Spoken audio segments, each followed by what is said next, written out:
I had actually came in with a top secret clearance. And so I got a cryptic email one day that said, "Hey, we have a unique position coming open based on your degree." I got a pretty cryptic response that said that had the cut and paste Air Force Computer Emergency Response Team mission.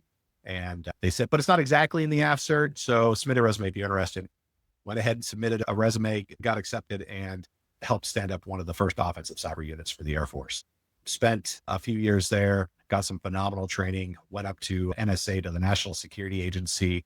I had several hundred sailors, soldiers, airmen, Marines working for me, doing computer network exploitation for national security purposes. So phenomenal opportunity, both as an ADAP techie geek and as a leader. I joined an early stage company doing cybersecurity on super yachts. So that was pretty Before we get too far there, really into the ones and zeros of a cyber network, but was that what you wanted to do, or was that what they made you do?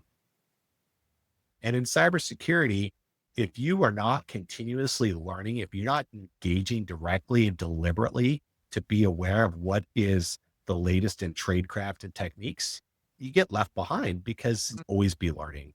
Try to find the niche that you have passion for too, right? You know this, Christoph, like cybersecurity is so broad, but people are like, I want to do cybersecurity. I'm like, awesome. What do you want to do? Do you want to do red team? Do you want to do blue team? Always be learning.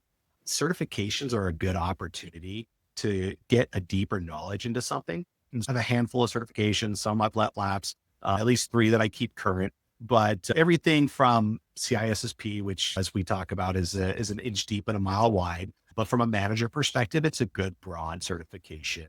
Understanding the offense, what you need to do to be a good vendor, and the price point is reasonable, that even if you're funding it yourself, you can make it happen, right? So I have a 4 competency mantra that I push to my leadership teams. I try to abide by it myself as well. And I won't claim authorship of it. I took the first 3 C's from General Mattis, right? But the first is competence, right? Don't just dabble in your craft, be an expert at it, right? If you show them that you care about them and their development, right, they're going to perform that much better for you and for the organization.